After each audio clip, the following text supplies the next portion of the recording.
possible for America to be both democratic, and I mean small d democratic, not the political party, and fully integrated?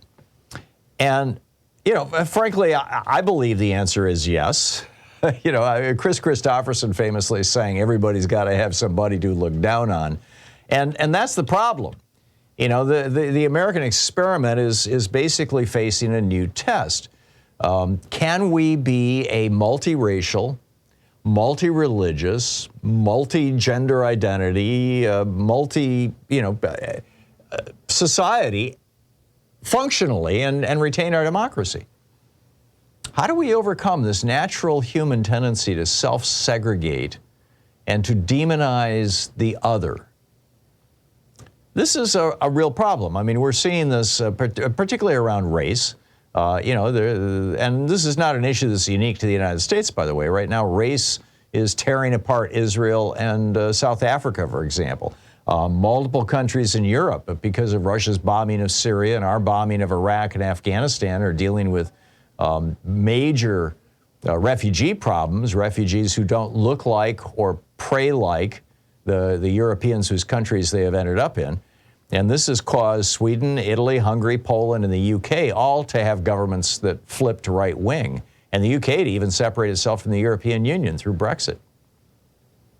So, but the thing is that all of those countries, every country I just mentioned, in fact, every country in the world basically, says that you are a citizen, you are a member of this club, of our tribe, basically, if you are genetically a member of our tribe. If you want to be a Swede, you know, your ancestors lived in Sweden. If you want to be a Swiss, if you want to be a, you know, fill in the blanks, right? And this is true of every country all around the world, except the United States.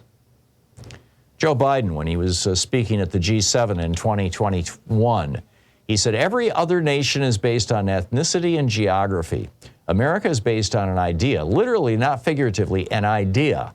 We hold these truths to be self-evident. All women and men are created equal, endowed by their Creator. He said, we've never lived up to that, but we never walked away from it. And that's why it's so important that we keep hollering. So here we have this natural tendency on the part of humans to say, that's them and this is us. And we're going to concern ourselves with us, not them. And in fact, we're going to do everything we can to advantage us and hurt them, or at least protect us from them. Now, this is wired into our DNA. It's this has been the nature of tribal human societies for 300,000 years.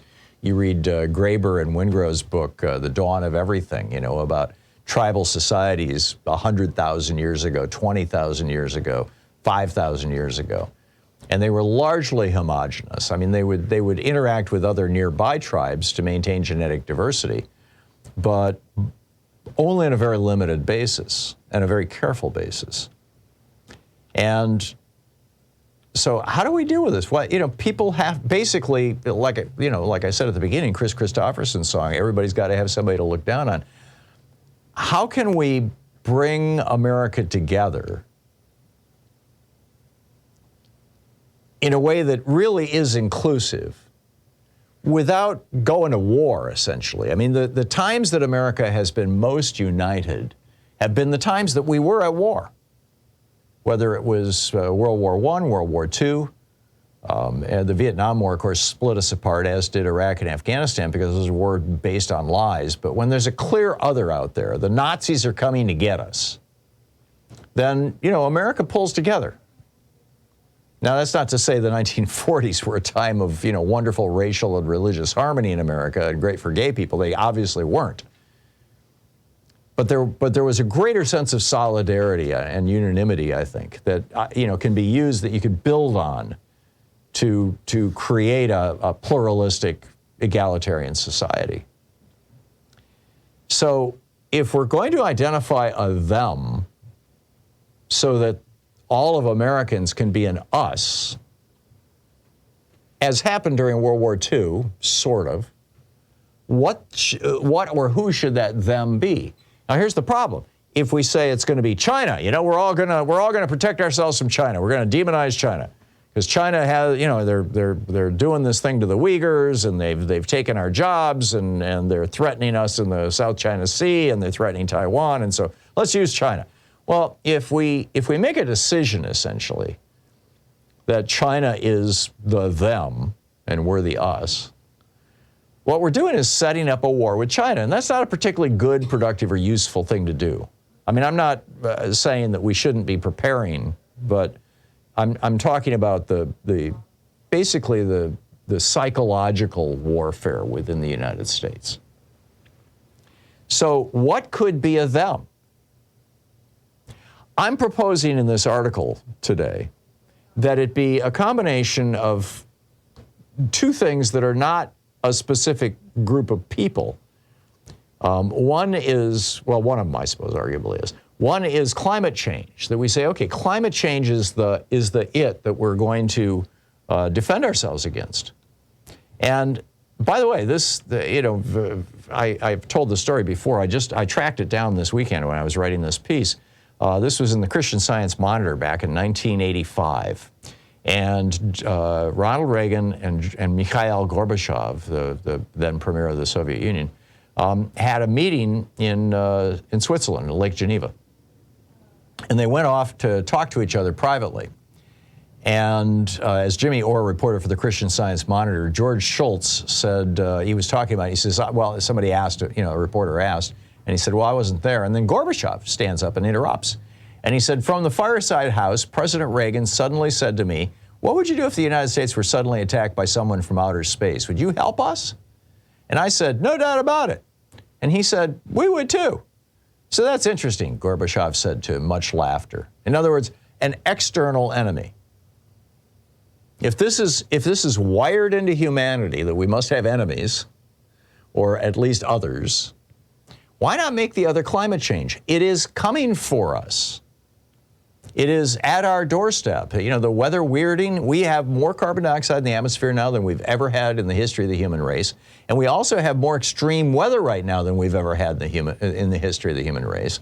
And because we're just now entering an El Nino period, a 2 or 3 year period, where, during La Ninas, which is where we've been for the last 7 years, this is when the oceans absorb heat and stuff it deep down in the deep waters. The El Ninos are where that heat gets liberated from the ocean and pumped back into the atmosphere. And so, the next couple of years are going to be the wildest weather any of us have seen in our lifetimes, or any human being has seen in the history of the planet. So let's use this and say that's the them, this global climate change. Now, another them that we might coalesce around is fascism. And interestingly, the fascists in the United States anyway, by and large, are one-on-one integrated with the climate deniers. They're all being funded basically by these right-wing fossil fuel billionaires, the both climate denial and right-wing fascism. And I think that this might provide us with a them. I realize this whole conversation is like almost weird territory. I just got a book. Yasha Monk wrote a book called The Identity Trap, the story of idea and power in our time. They got me thinking about this. And most of his book is about how, liberals are defining identity. But I think it's much larger than that. And I think we need to figure out a way to talk about this.